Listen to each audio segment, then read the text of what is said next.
Ready to get started? Yeah. Do we want to do? I'm gonna leave it like this so we can just be split screening out in our various locations.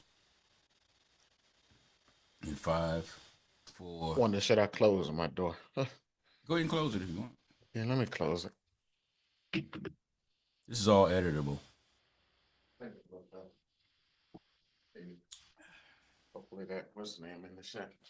Yeah, there you go. Yeah. Oh, you see the panel. Oh well. In five, four, three.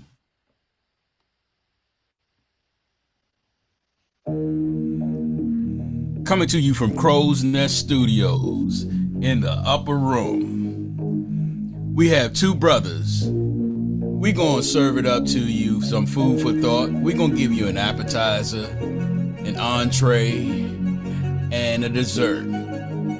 We gonna give it to you from a DMV's perspective, like I said, from two brothers who just want to give you some depth and food for thought here on something that we like to call Order Up.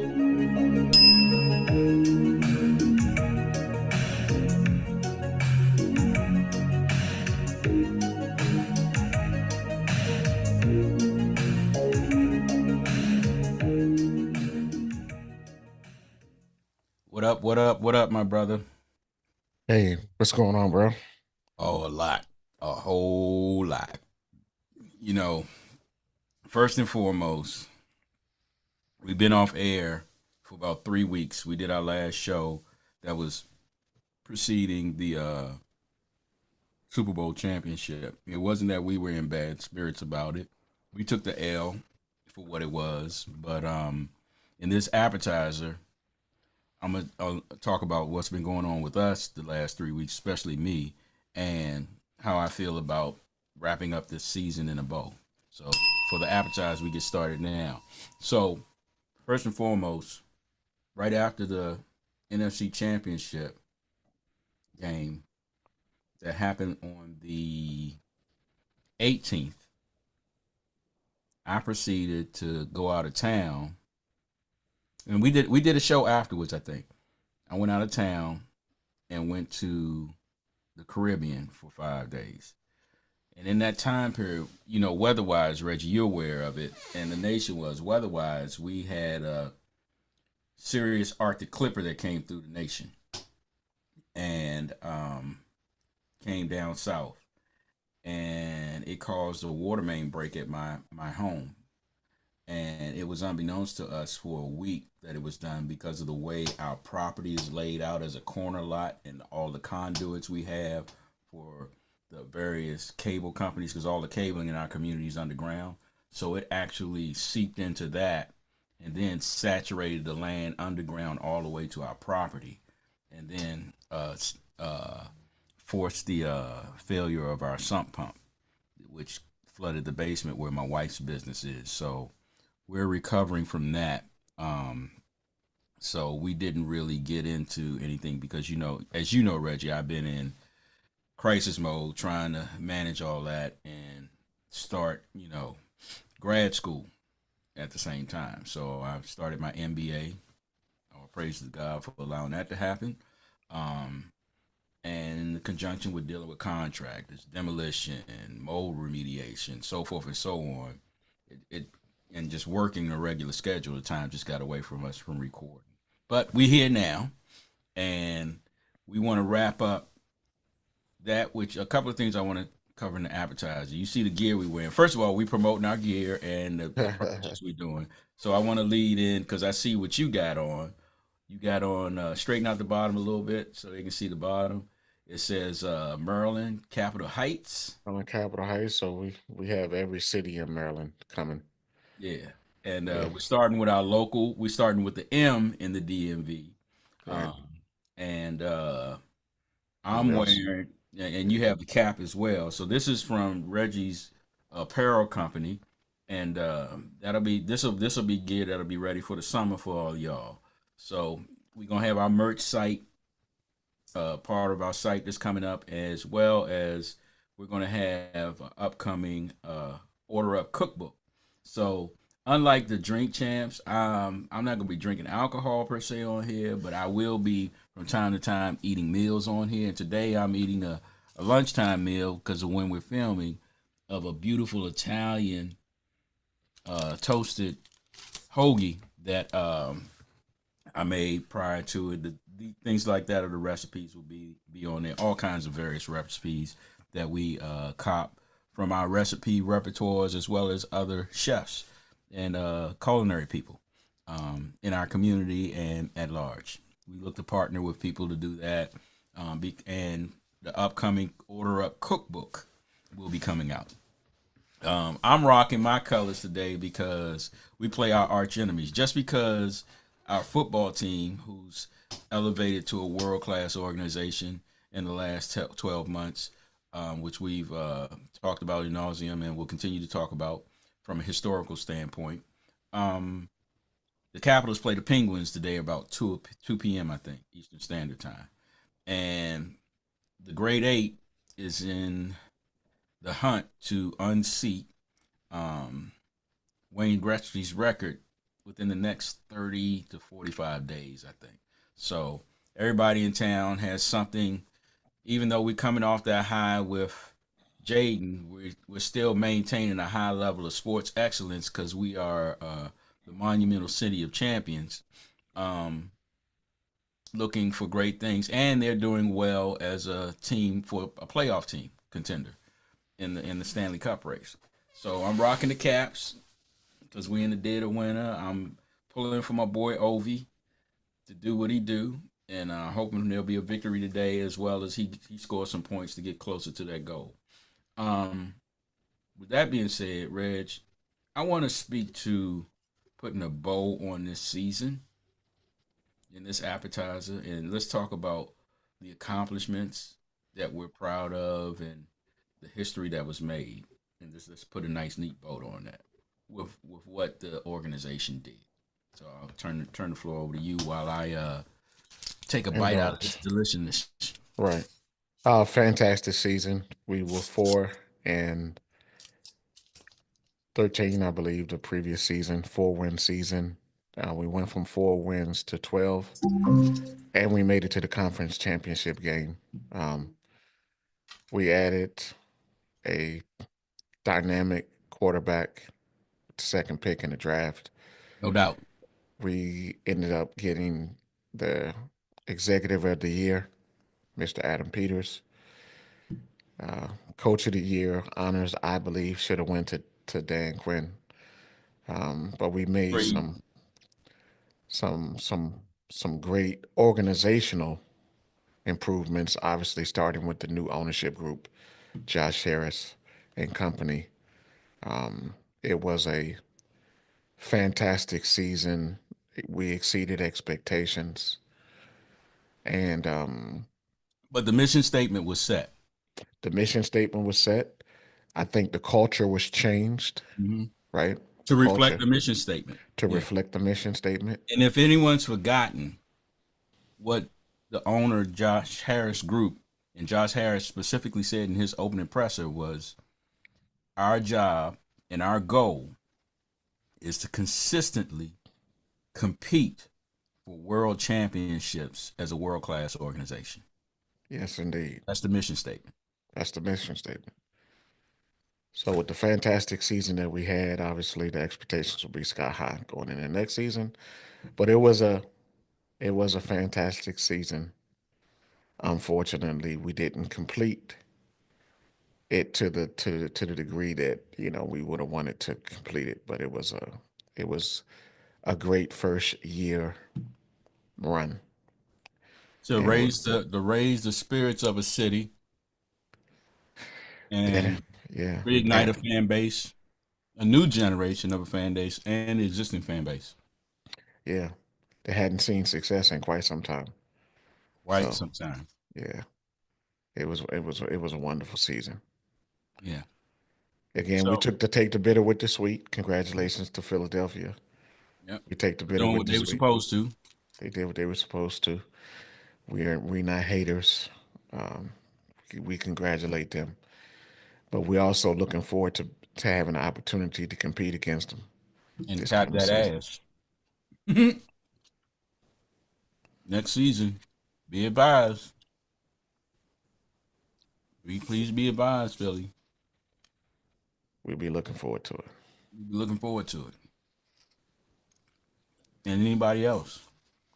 So with that being said, I like to put a bow on this season and the appetizer as a whole. And I feel bad because I was so in tune with the game, um, the food and everything, and starting this thing.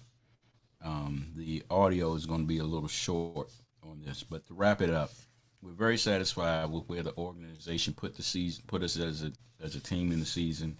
We're very satisfied with how we approached building this organizational culture as a foundation for what the expectations is to align with the mission statement of consistently competing for world championships at a high level organizational standard. So that's the appetizer. And on to the entree. So within our entree, I think we want to do a bifold that's going to deal with the organization as a whole. But it's all I would like to consider this part of the show pet peeves, if that makes sense to you, Reg. In Okay. our pre-production discussion, I would like to kind of say this is kind of the pet peeve area of what we're feeling in this current uh, season as it relates to our home team and in the 100-pound gorilla that's in the room, 900-pound gorilla, excuse me, which is we've gone through a paradigm shift in this nation, right, wrong, or indifferent, of how we're going to move as a nation politically and globally. And that has,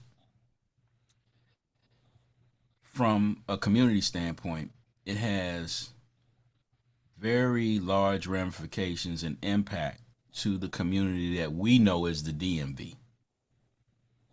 Okay. And it also has an impact to the community that we look at as our culture, as people of color. Um, Not getting too deep into the weeds of certain aspects of the discourse, I want to speak to something that we talked about in pre-production, um, and how I live my life, and I know how you live your life. I'm going to venture out on a limb and say, because you're my brother, being part of the solution and not part of the problem. Okay. Yeah. And I want to start this aspect of the conversation, Reggie. It's not that we're diametrically opposed, but we come from two healthy, different viewpoints of the subject. Right. And we want to have a really good discourse on that. Um, but we agree in the middle at the fundamental aspect of, from a cultural standpoint, from a community standpoint, we have to do our honest part, Mm-hmm. which is irrespective of what's going on around us. So there was something that you said in pre-production, and I'd like you to take the floor where you were talking about the position that we take culturally. Let's first start culturally. The position that we take as a people Right. when things don't go our way. Well, I mean, the traditional, we're generalizing, obviously, everybody's different. Hmm. But we, a lot of times, take the position of being the complainer. Um, we complain about not liking a change or complaining about what get done. Um, and we will continuously complain. Um, instead of adjusting, adapting, finding a solution, finding a strategy to be able to deal with the changes or deal with what has happened, which will put us in a situation to thrive. We just complain about a thing that can't be changed, at Right. least, you know. And certainly, the person seated in Washington is not going to be changed in the next 4 years. And that's the Doesn't facts. That's the facts. That's the facts. So whether you like him, don't like him, support the policies, don't support the policies, you have to at some point face realities, the realities of what's happening.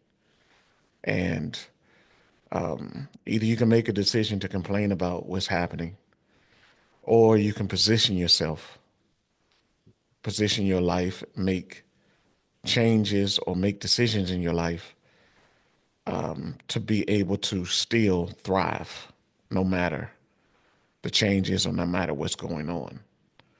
And at my age and stage, I just come to realize that complaining never changes anything. Right.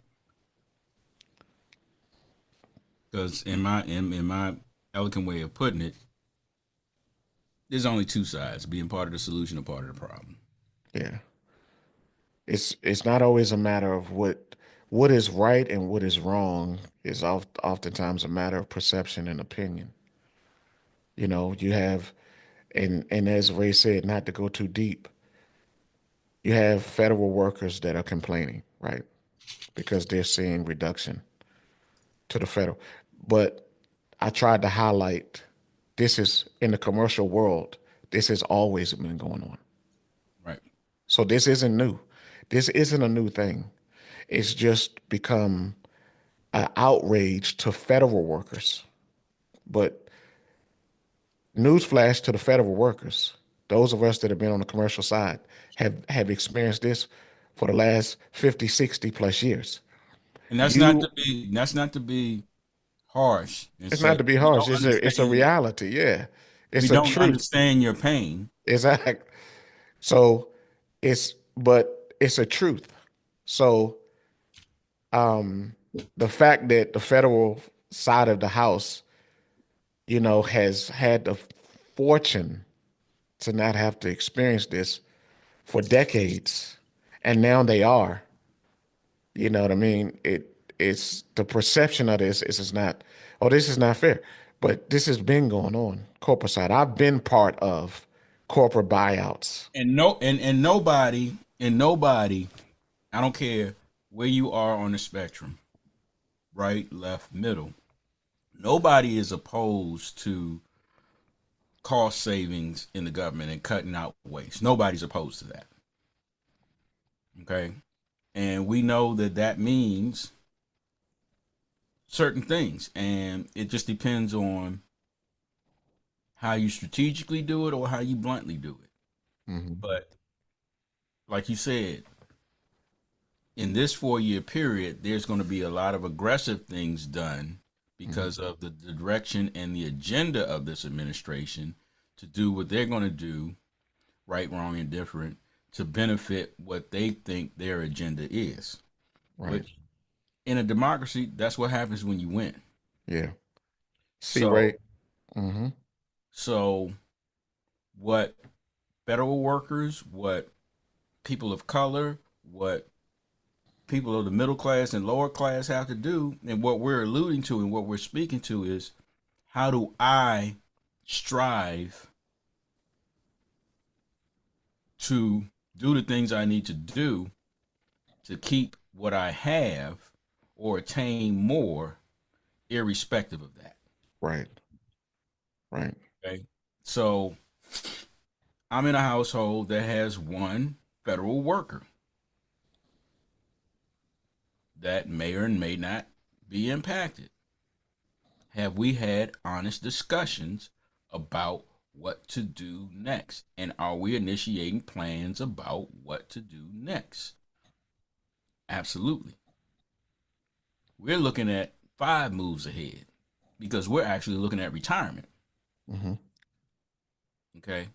So how do we make our money not outlive us?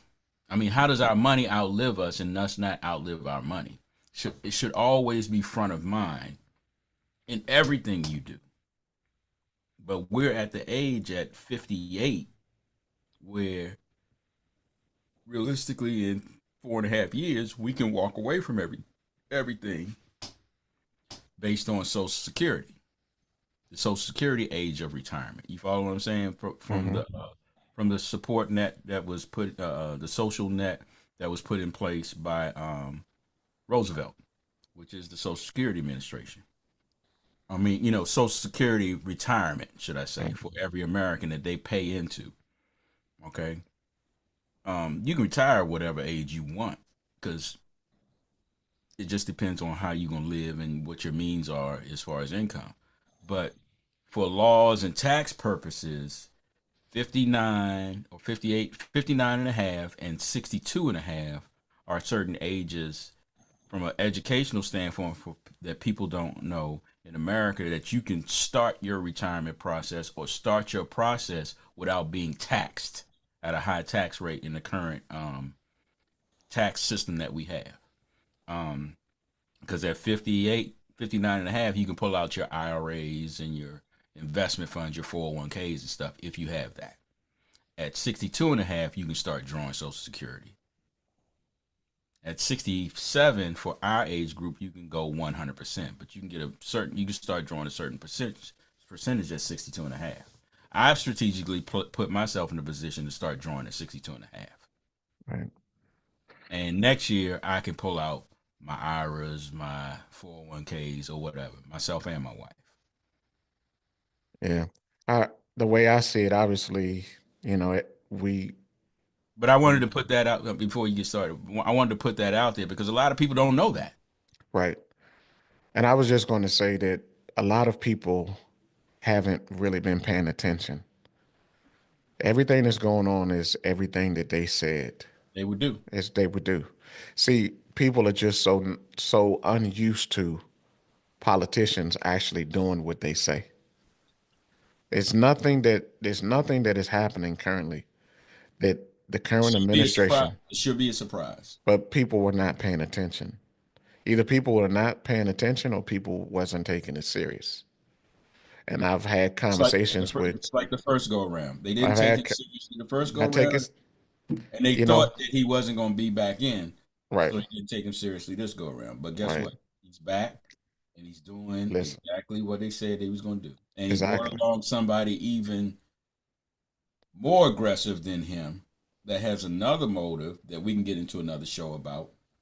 Um, that's doing his bidding.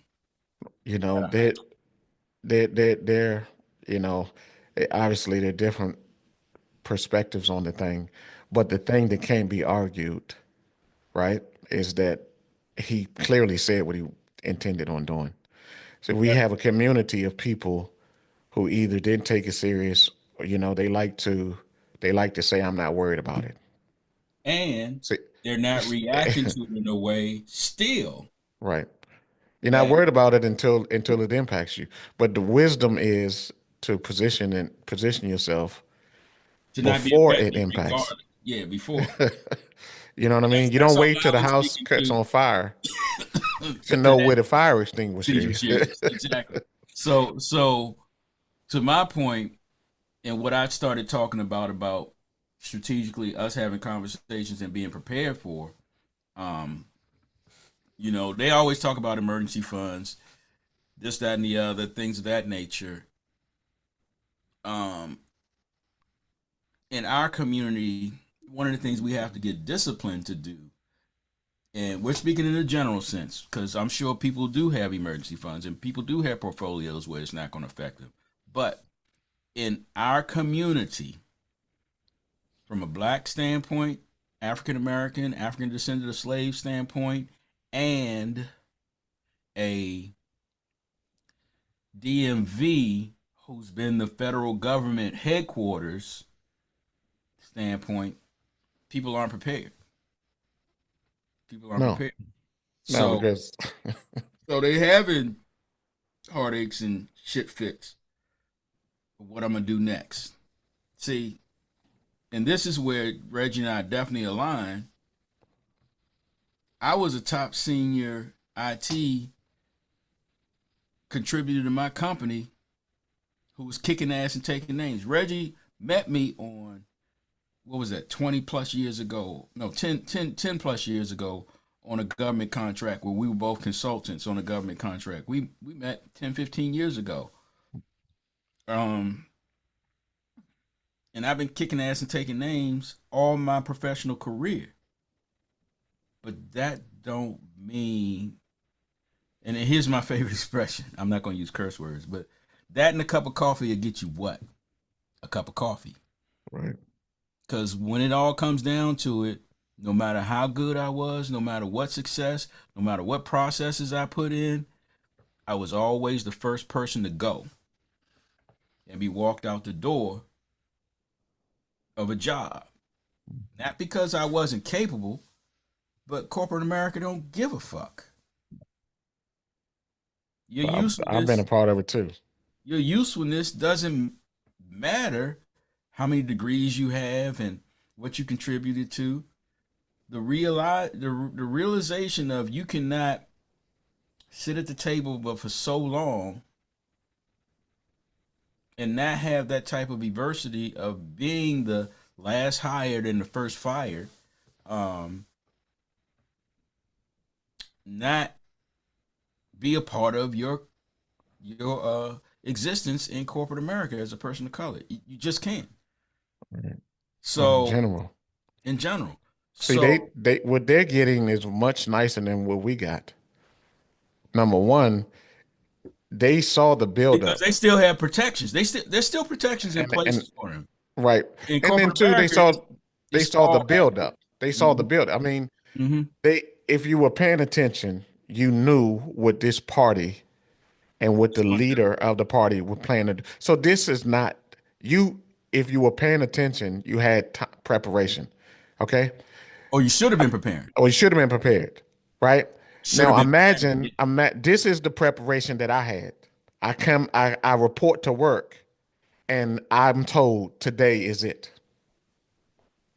See, these government workers that are now so distraught And don't understand the things that the corporate side of the world has been experiencing it. And the right. reason why they're distraught is because they didn't have to go through this type of experience the last, God knows, 60, 70 years. They pretty much had impunity, Mm-hmm. right? And this And is this now, is and this is now they're the true carrying over of at will employment coming into the biggest corporation in America, which is the federal government. federal government. Because That's it. That's it at its crux. That's it I, at its crux. yeah, I've lived I at don't care about will the employment. deliverer and all that. It's you. This job is not guaranteed, no matter what you do. Yeah, I've been at will almost the last 30 years. Same here. Same So here. for So that's whereas the they risk. had, That's the risk you take, yes, but the reward is higher because iron sharpens iron. You making silly money, and the but you, skills you acquire in doing that type of at will work far exceed the skills that you get on a government job, and it's performance based. and it's performance based. So you already know, Even when it's performance based and you perform to the highest caliber, which is what we were talking to and alluding to 5 minutes ago, you yeah, still get cut off at the yeah, kneecap. exactly. So they haven't operated under those kind of conditions. They don't operate. I started off in the federal government, so I can speak about it. Mm-hmm. Okay, they don't operate performance based. They don't. I've never exactly worked for the federal government, but I've been a consultant too. Yeah, they don't operate like a business. My position is it has always been a business that is driven by the awarding or losing of contracts, Hmm. And and then on that me you keeping me keeping my job, me being the last first to be fired, based off that because they're gonna look out for themselves first. Yeah. But on on the commercial side of it. Meaning upper management, and Hmm. just looking at me as a resource. See, I knew what my expectancy and my value was. I never undervalue who I am, and I'm not incompetent, and unconfident in what I'm capable of doing. But I also lived in the reality of I know what my management thinks of me and how much they value me and how expendable I am to them as a resource at the end of the day if these contracts aren't awarded or are awarded. And let me give a literal example. I worked for the federal government for 6 years. Never saw anyone fired. Never saw anyone terminated or fired for performance. Never saw anyone fired, period. Right? Even for poor performance or Even for whatever. poor even for poor performance, I never saw a federal worker fired. My 6 years. On the private commercial side, I've seen people fired. Why? The difference, it is a performance based, it's a performance based world there. Mhm. You know what I mean? And it's a cold, That's cruel world. It's cold and cruel it up front. is. And you It know is. that going into it. And you know what going into. The government does not operate like a business. That's And why when you notice if people are paying attention to the actual waste that's being exposed, right? You mentioned Social Security. Not trying to get too deep, bro. You mentioned they have people that are receiving Social Security that are the oldest person receiving Social Security. I think they said is 340 years old. Now ask yourself, who's 340? yeah, They have hundreds of I'm not thousands of gonna, people. They have I'm not gonna hundreds. speak into They that they have hundreds of irregularity or thousands of people. craziness. Right. They have hundreds of thousands of people that are 200 plus years old receiving. So no, it's the you have to understand. These people are not alive. This is speaking of But who's getting that misappropriated, money? But yeah, but once misappropriated, again, right? but But I'm just here's the thing in that. Here's the thing in that. If that's the case in every aspect, what I want to say is follow the money. Who's getting that money? Is that crooked politicians getting that money, or is that Joe Blow who's abusing the system that's getting that money? well, Either way, I I mean, think yeah, I I don't. think that's what I think that's the second. I think that's the second part of the hunt is Mhm. they know that the money is being distributed. The question is they're trying to figure out who's getting it. But my point is that a business or commercial, they're very, very Cognizant meticulous of spending. the ROI And and the bottom yeah, line. yeah. So they operate totally different.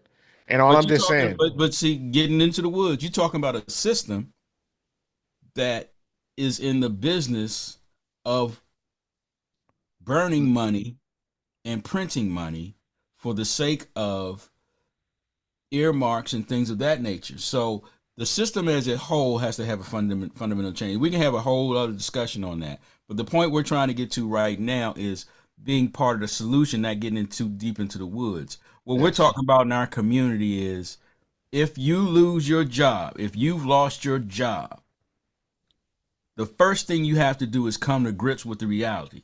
Hmm. Your job is gone. It's gone. What am And I if going to do next? And exactly. Reggie will tell you, I have lived this. He met me when I was making hundreds of thousands of dollars. When I'm flowing and when I'm flossing. He met me in my first marriage when I was balling, right? And he knows and he can tell you from personal experience, knowing me for years. I was like, dude, I'm a hustler. I don't care if I gotta flip burgers or work two jobs. I'm gonna do what I gotta do to provide for me if it's bringing in an income as a stream of revenue in conjunction with everything else I got to do for my big plan and my big picture to be able to walk away. Now, this is 15, 20 years ago saying being able to walk away when I'm 60, Hmm. 62, because I messed up because I wanted to retire when I was 40. Mm-hmm. Okay. So when I went through my divorce and that turned everything upside down and I lost everything going through the divorce and doing the things that I did, I had to back up and come up with a 20-year plan now. Because all that wealth and all that stuff and that I leveraged that hit the wall during that first crisis that we had in the market 20 plus years ago in Yeah. 2008. I Yeah. was deeply invested in that market. I had too many eggs in that basket in that market in real estate. So I lost my shirt in that. Lesson learned. And it was a perfect storm. And my wife wanted a divorce at the same time. So everything that we built together, we lost. So um I had to build back from that and I got wiser from it. And when you met me, I was on the come up. But I had figured out that there's going to be cycles, just like the market goes. There's going to be ups and downs as long as you climbing, right? And I've been climbing and climbing and fighting my way back to where I am. Because if you build it once, you can build it twice. It's easier the second time. But even in the conjunction of that, I never thought I was going to get remarried, and I got married again. So that put another variable in the situation where I'm not only building myself back up, but I'm building something with somebody in conjunction with building myself back up to build wealth, to have legacy wealth, to have financial stability, irrespective of what's going on around me. Now, what you're talking to and what you're speaking to at the fundamental root of everything is, what do you do? It's What do you part of your do? initial solution. The Exactly. first thing you do is you deal with holy numbers. You come up with a 7-week plan. This is what I got. You grab a damn spreadsheet. This is what I got coming in. This is what I got coming out. Let's deal with the realities. Even in all the things that's going on, there are still social nets in place to help you at least stop the bleeding. But you got to take emotion out of the situation. First and foremost, been being part of the solution. Reggie and I know this because we gone through it. Yeah, you can feel bad for 5 minutes. I lost a good paying job. Just like the Commanders lost at the conference championship. Season's over now. That Right. season of your work history is over now. Right. Brush off that resume. And that's what I was going to say. Especially, I would say, Ray, Brush off not that 15-year-old, 20-year-old resume resume. And I would say that to the people who have not been fired as well. You don't wait. Put until you get yourself in brought a back. exactly. Put Because yourself those in a days are over. position. Those days are over if you calling the shots because of EEOC and all this other stuff. Yeah. All that shit's gone. And the the way that the government ran, and it was a saying here because we're part of the DMV, which encompasses the biggest federal government presence. Government You industrial can complex. Call it what it is. Everybody here knows if you get in the government, you can't get fired, right? Mm-hmm. You When said we you get in the government, you ain't gonna get fired. it. Mm-hmm. All of you get in the government, da da da. Well, newsflash, those days are over. Those Right. days are over. You're gonna have to. The government workers are gonna have to. Not even just the ones that survive. They're gonna have to perform now. Even the ones that's coming in. Even the ones that's coming in. You're gonna have. It's going to be performance based, just like in the private corporate Sector. sector. And this So doesn't this doesn't necessarily have to do with Elon Musk and Doge and 25-year-olds and all that. This has to do with the reality of the fundamental shift that they're putting in place to protect themselves and their interests. yeah. So It what do you doesn't do have against anything it? to do with saving money or Right. anything like that. It has to do with protecting their interests. So if they want to fire you, they can. If they want to keep you, they can. And I ain't talking about keeping you if you play some oath to Donald And Trump, no shit like that. I'm right. saying, regardless of all that stuff that you do, if they want to fire you, they can. If they want to keep you, they can. And for Yeah. those of you who have never lived in private corporate sector, we have dealt with this forever. So if you want some tissue about what is fair, where was my tissue? Because I've lived it. See, that's what I'm talking about, perspective. Right. You have so many federal people and people that are watching what's acting, and they're saying, "Oh, this isn't fair." This has been going on in the private corporate section forever. You just haven't You just never experienced. or cared or cared. You Now, never one cared. thing, And one thing, well, one thing, it goes hand in hand. You didn't care one because thing you that didn't some experience families have had empathy for is because, and what most families that were smart did was they had one in the private sector, one in the government sector. it. So there was some understanding of what happens because that's what my household is about with my second wife.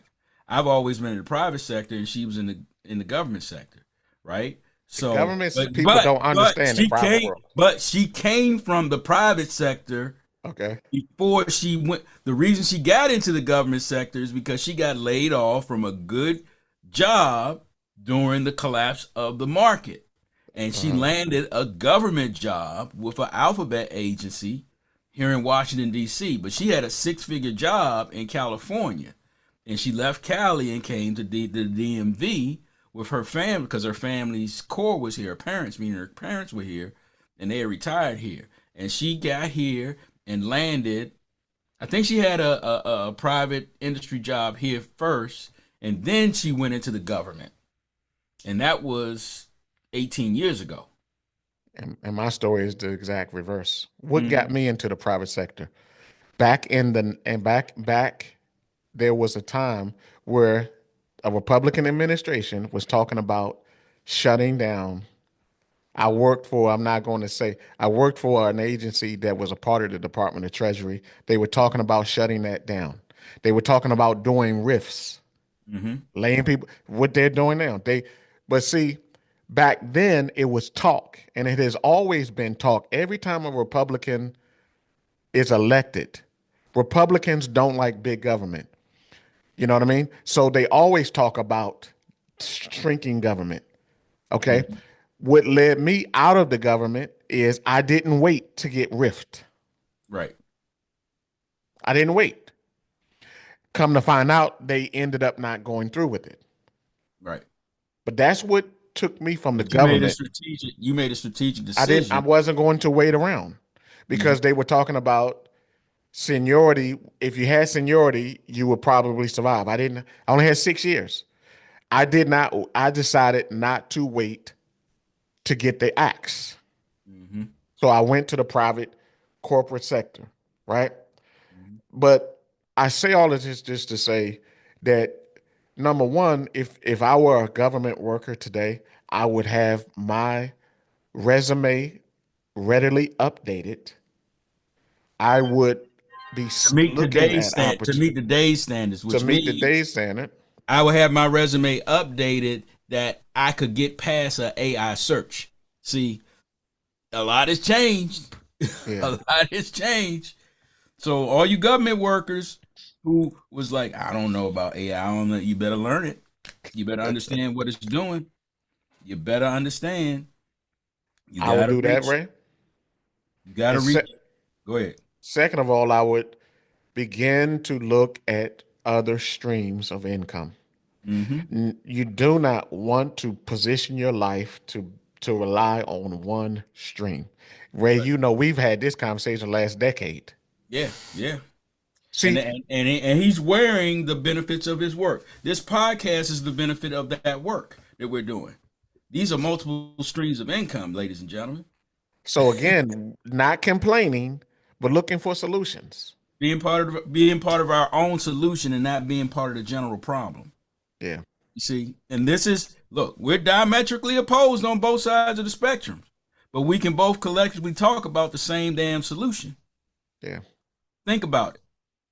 Position And we are yourself. willing to come together, even though we're on opposite sides of the spectrum, to leverage each other's knowledge to move each other forward.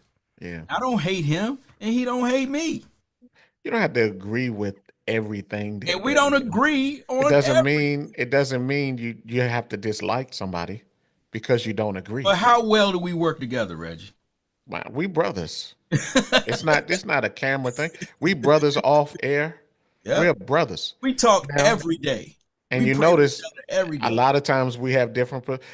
If you ask me what's going on, I see it as a correction. I believe the government should have never got to this size. Mm-hmm. You understand? No So, matter who's in power. so to me, all this happening really is a correction because it should have not got. Okay, some people could disagree, right? But at the end of the day, what you need to understand is what is happening. If you are a federal government worker, I would Or not somebody wait. that, or somebody that as a private industry worker is dependent on federal Yes, allocations or contracts or jobs. Because if they cutting they the start with budget, the government, right? Employees, and then they will eventually move to the yeah. private contractors Mm-hmm. on government. The government employees are back in the office, going back in the office. Guess what most of us believe will happen to the contractors that are on government projects? Eventually will probably happen. They'll be terminated. It, maybe, or they'll be sent back into the office, right? Mm-hmm. Well, if these most contractors are wise enough to see what's going on and to prepare themselves for what could happen. Mm-hmm. I personally am not waiting to get sent back into the office. Right. You know what I mean? Yeah. We can, we can complain about it from sun up to Here sundown. to eternity. Yeah. So put yourself in a position, update your resume, look at other opportunities. Come up with your short-term budget to survive, to keep what you got and maintain what you got. Realistically, there's going to have to be a lot of trim. There's going to have to be a lot of tightening up of your belt. And then position yourself where you're not relying on one source, one stream. Right.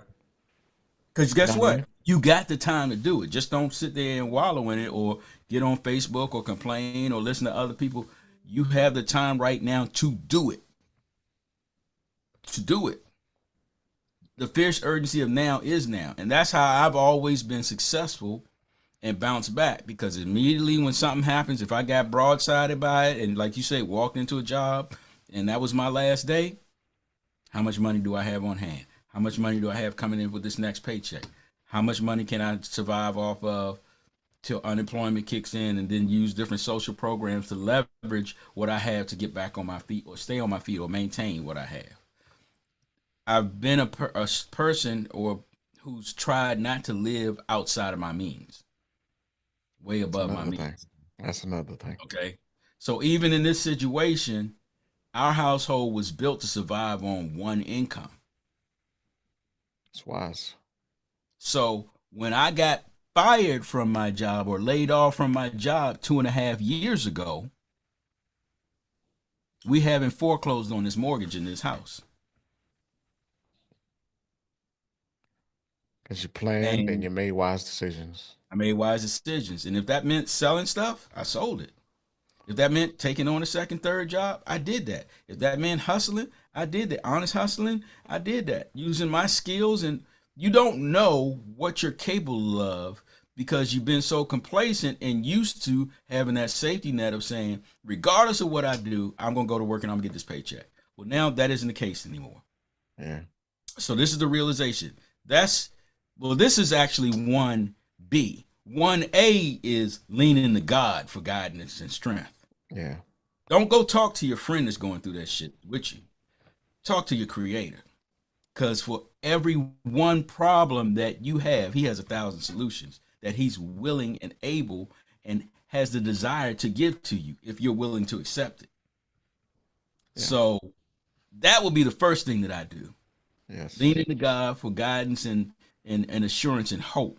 Because my hope isn't in anything administrative. My hope isn't in him next to me. My hope is in my creator. And my creator has always opened doors for me when there were doors slammed in my face. Because I was a willing recipient and servant of his to listen. And sometimes you got to sit and be still. And there's an old song that came out several years ago that he says sometimes he calms the storm and sometimes he calms his child. So you can be calm in the storm and the storm's still going around you if you're willing and have that connection.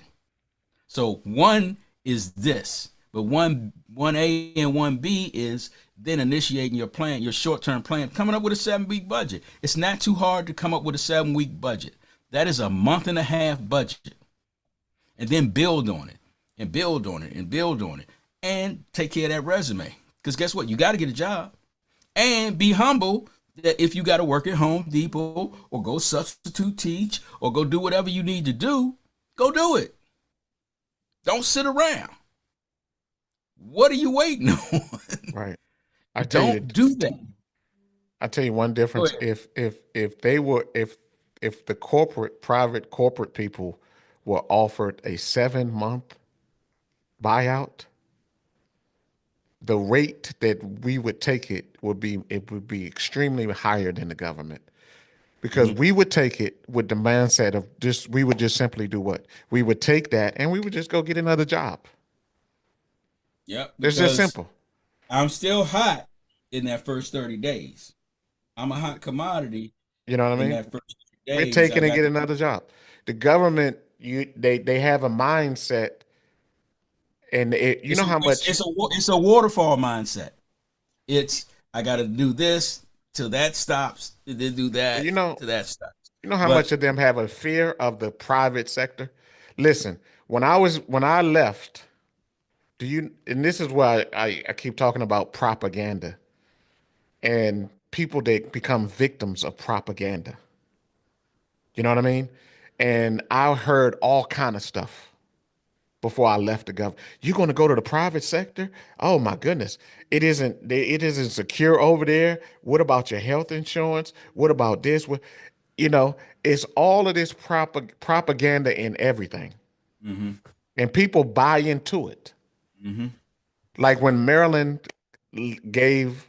took away the reason for concealed to carry license. What was the fear mongering propaganda? Oh, it's going to turn into the Wild Wild West. Mm-hmm. Right? What city has turned into the Wild Wild West? No more than 30 years. Which city? See, but people believe. Mm-hmm. So it's just like the president is trying to do this to supplement time. It's not going to work. How do you know? Again, they're propaganda. See? So propaganda and people buy into this fear. A lot of government workers, they have this fear. I can't work in the private corporate sector. There's a fear. You understand what I'm saying? So, but guess what the reality is? Yes, you can. Yes, you can. You could potentially work there and like you alluded to, Ray, you probably will be compensated more. Right. If you are a person that if you're a performance person, if you're not afraid to actually perform, mm-hmm. right? If you're not afraid, if you're a person that's not afraid to perform and actually do your job, you'll thrive in that sector. You'll be fine for the time that you'll be fine. And you're going to have to move through different situations and circumstances. Yes, you may not be corporate structure. Not every situation is the same, and you're going to learn it. You may not be in the same company for 30 years. It may not work like you. Government workers are used. I know people that's been in the government since they were teenagers. Mm-hmm. You understand what I'm saying? They don't know anything else. They work there for 30, 40 years. Mm-hmm. You don't see that. If you leave a corporate private sector company, you may be there a year, 2, 3, 4, 5, 10, whatever. But if you're not, guess what you can do? You can go to another place. Yep. When I was at a place, I came in there that day, and they told us today was it. Guess what I did? Got another job. I went out and found another place. Mm-hmm. So it's not the end of life. No, It doesn't have to be the end of the it world. shouldn't It be. doesn't It have to shouldn't. be the end of life. And Now, that's all. And that's all. That's all we're collectively saying. Because I want to wrap this up, and bring this to a close. Because I want to. I'm gonna switch it from that to the appetizer to talk about our other pet peeve, which is um, the Washington Commanders speculation. But yeah, to put a bow on this, it doesn't have to be the end all be all if you lose your job in any sector, public or private. Have a plan. Trust God first. Put him first in everything you do, and all things will come to you. Believe in your faith, because faith is a verb. And take action, because you have to do the work. See, now we use the example of government versus private sector, but in life in general, and if you do the work, you will reap the reward. But have a plan, because if you fail to plan, you're setting yourself up for failure. But if you have a plan, you can execute and you can pivot because you know what the key performance indicators are. It's a corporate America thing. But as I digress, you know, coming into the Commanders, one of the things, and I want to take about 5 minutes to talk about this, Reggie. We are in season 2 of this 3 of this regime, but we put a bow on it. We came off the heels of that historical season. That's over. It's over. Nothing's promised, nothing's guaranteed. But I like and trust what we have in place. And I want to go through a short list of why. Right now, if you were to go out online and search for anything Commanders, if you subscribe to the Commanders official website, all they have is information out there that's being done by former players that are part of their publishing as apparatus known as Command Center. Okay. If you go out on the internet, there's a billion freaking pontifications about what we're doing, what we're about to do, what we should do, how we're going to do it, so forth and so on. But in reality, the only people that knows what's going on is those people in Ashburn. And there are no leaks and no articulations and no playing of hands of what they're going to do. So my pet peeve is sit and wait. They gave you a great product. They did what they said they were going to do in conjunction with what the mission statement was. And they did it with what they had on hand. And they were good stewards of the cap, and they were good stewards of their draft choices. So I don't want everybody to have PTSD and think that this is business as usual, because we've shown last season with what Reggie likes to really underline that was over, that was glossed over. Last season we had 100% participation in non-mandatory, what's the thing? Voluntary OTAs. We had 100% participation of veterans that were recently drafted, recently signed on the organization, and it existed on the team.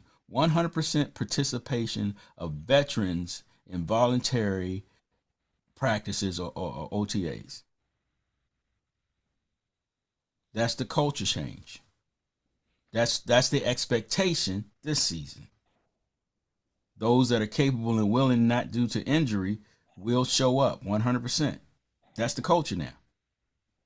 Putting in the work on the off season, building for championship aspirations as our window is officially open, with there being zero information leaked on what they're doing. Only thing people can speculate on is who's hired and what their pedigree is, because there's been a couple of hirings, but ain't nobody been traded, ain't nobody been drafted, and ain't nobody been signed, to my knowledge, other than a couple of coaches and things of that nature. special team coach, and some offensive consultants. But in the same token, nobody from the staff has necessarily left either. So, with that backdrop, you're not going to know anything until draft day. You're not going to know anything until preseason.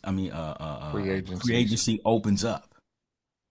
You're not going to know anything till the final cut of the roster after training camp.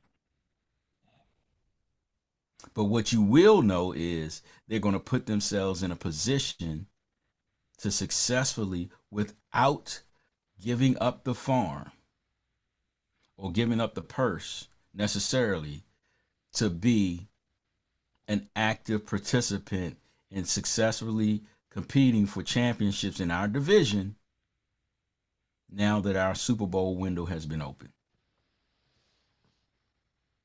What say you, Reg? Amen. Agree with everything that you said. I don't know.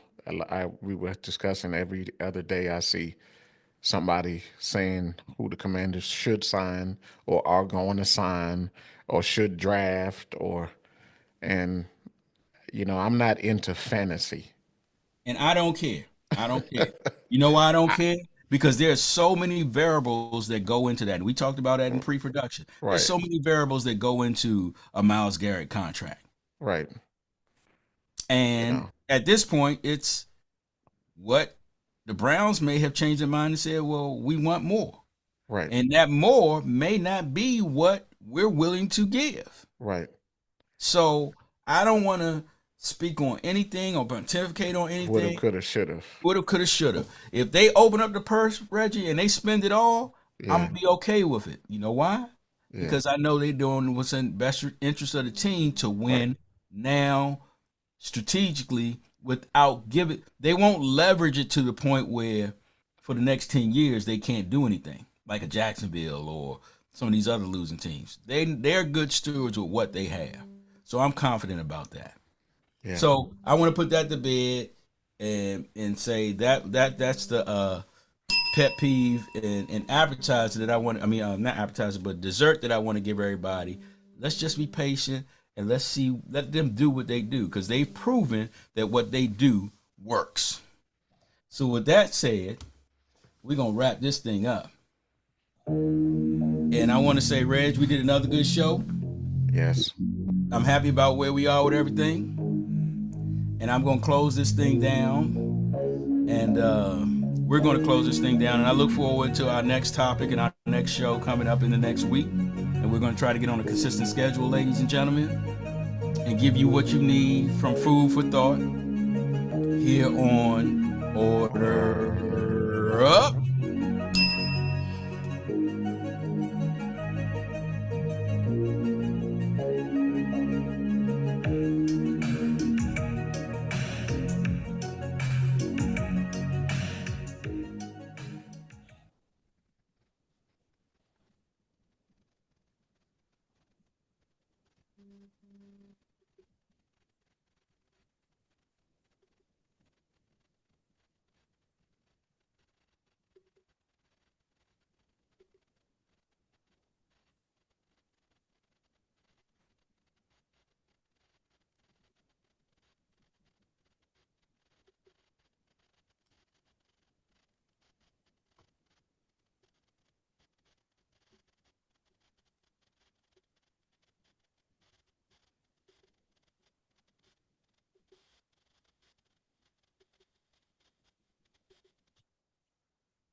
There we go. I got people blowing up my phone. Let me call my brother back, man. Yeah. So Good we'll stuff, holler, bro. man. I'm gonna get this Yes, sir. cleaned up, but I think Okay. as usual, good show. Yes, sir, bro. All Good right, stuff. out of All here. right. Bet. Peace.